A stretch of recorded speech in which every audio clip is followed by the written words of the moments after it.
President, Select Chamber of Commerce and Industry.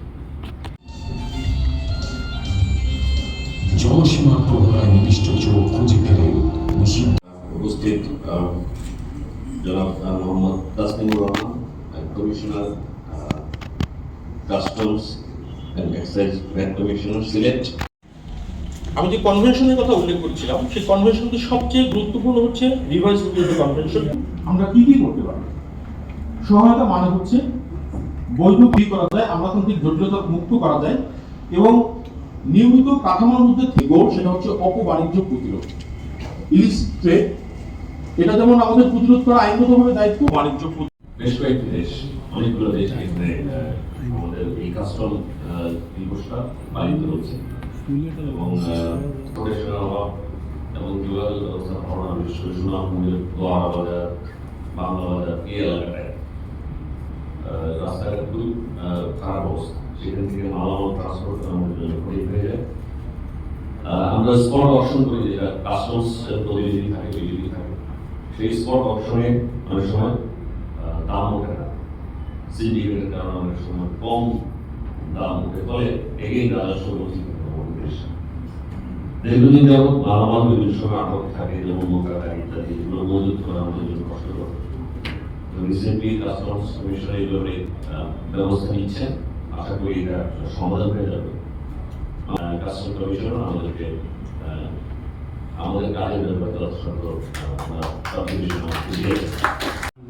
কাস্টমসের আপনারা হয়তো জানেন যে রেভিনিউর ক্ষেত্রে আগে প্রায় ৮০% রেভিনিউ আসতে হচ্ছে আমাদের আমদানি থেকে, যেটি কাস্টমস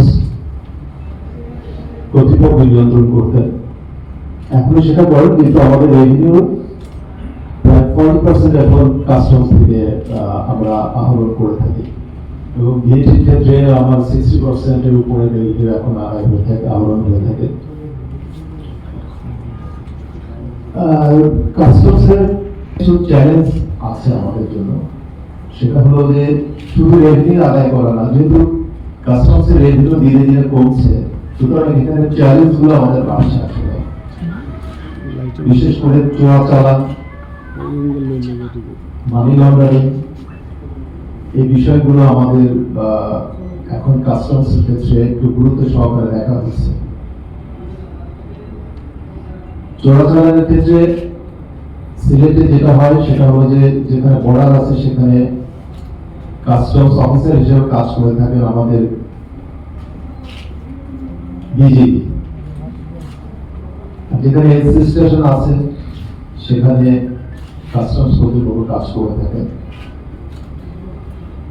আমার মনে হয় যে আমাদের এই প্রধান অতিথি মহোদয় বলে গেলেন যে তাদের কার্যক্রম অনেক বৃদ্ধি পেয়েছে, এই জন্য আমি তাকে ধন্যবাদ জানাচ্ছি যে তারা আমাদেরকে সহায়তা করছেন চোরাচালান প্রতিরোধের ক্ষেত্রে। এটি ফলাফল অবশ্য আমরা পেয়েছি। প্রথম দিন যখন আমি এখানে আসি তখন আমাদের ব্যবসায়ী নেতৃবৃন্দ যারা আছেন বা ব্যবসায়ীরা যারা আছেন তারা বিভিন্ন সময় এসে অভিযোগ করতেন যে স্যার বর্ডার দিয়ে পণ্য ঢুকে যাচ্ছে, হয়তোবা আমাদের বিজেপি জানেনও না, সব জায়গায় তাদের স্ট্রেংথ নাই, হয়তো যে কোনো জায়গা থেকে এগুলো ঢুকে যাচ্ছে। এখন অনেকটা কমেছে, এখন ওই ধরনের অভিযোগ আমি শুনি না। আর আরেকটা জিনিস হচ্ছে চোরাচালান প্রতিরোধের থেকে আমাদের কাজ করতে হবে চোরাচালান কেন হচ্ছে, এইটা আমাদের বন্ধ করতে হবে।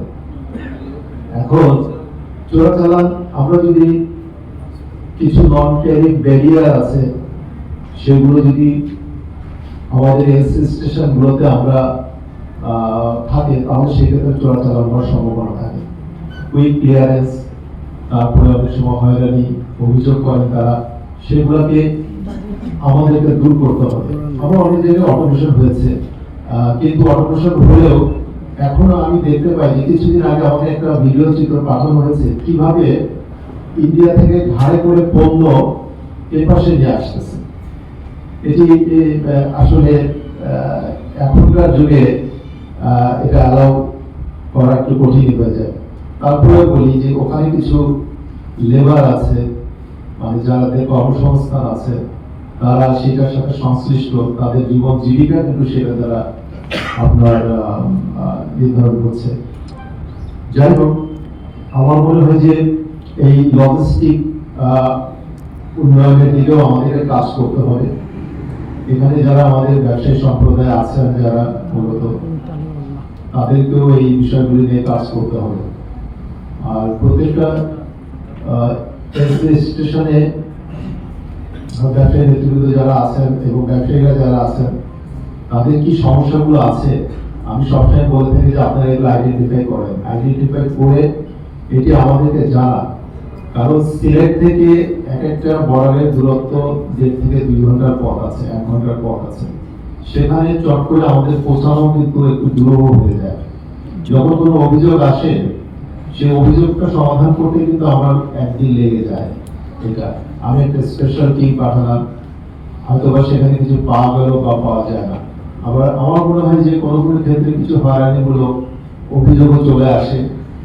সবাই আপনারা এগুলোর প্রতি আপনারা নিজেরাও একটু কেয়ারফুল হবেন, যেন আপনার কোনো ভাই আপনার কোনো কথা দ্বারা বা আপনার কোনো ইনফরমেশন দ্বারা ক্ষতিগ্রস্ত না হয়। এখন দেখা যাচ্ছে কোনো পেরিশেবল আইটেম, নন পেরিশেবল আইটেম, যে কোনো আইটেমই হোক না কেন, কোনো অভিযোগ থাকলে আমাদেরকে স্পেশাল কেয়ার নিয়ে সেটাকে দেখতে হয়। আমার মনে হয় যে এমনি নর্মালি আমরা স্বাভাবিকভাবেই আমাদের পণ্য চালান যেগুলো আসে সেগুলো এক্সামিনেশন হচ্ছে, অ্যাসেসমেন্ট হচ্ছে, তারপরে যাচ্ছে। কিন্তু যখন কোনো অভিযোগ থাকে তখন এটা আসলে আমাদেরকে একটু স্পেশাল কেয়ার নিয়ে দেখতে হয়। সেক্ষেত্রে একটা এক্সট্রা সময়ের প্রয়োজন হয়। এই সময়টার কারণে অনেক সময় দেখা যায় যে পণ্যের গুণগত মান এটি নষ্ট হয়। আর আরেকটা বিষয় বলি যে কাস্টমস যেতে আমরা যেমন এক্সপোর্ট ইম্পোর্ট নিয়ে কাজ করি, এখানে মানি লন্ডারিং এর একটা বিষয় থাকে। ইম্পোর্টে যেমন মানি লন্ডারিং আছে, এক্সপোর্টে যেমন মানি লন্ডারিং আছে। এটা কিন্তু আমাদের জন্য একটা বড় চ্যালেঞ্জ এই বর্তমান যুগে, যেহেতু ইম্পোর্টের রেভিনিউ আমাদের কমছে দিনে দিনে। ইম্পোর্ট নির্ভর আমাদের রাজস্ব ব্যবস্থাপনার যে ইস্যুটা আসে সেদিকে আমাদেরকে মানে জোর দিতে হবে। এক্ষেত্রে আমি আমাদের অফিসাররা কাজ করছে, আমরা যেমন মানি লন্ডারিং আইন দিয়েও কাজ করতে পারি, সেই ক্ষমতা আমাদেরকে দেওয়া আছে। সংশ্লিষ্ট যারা সবাই এসেছেন তাদেরকে আমি আমার অন্তরের অন্তঃস্থল থেকে ধন্যবাদ জানাচ্ছি। এবং আমার অফিসের দ্বার আপনাদের জন্য একেবারে সম্পূর্ণ মুক্ত।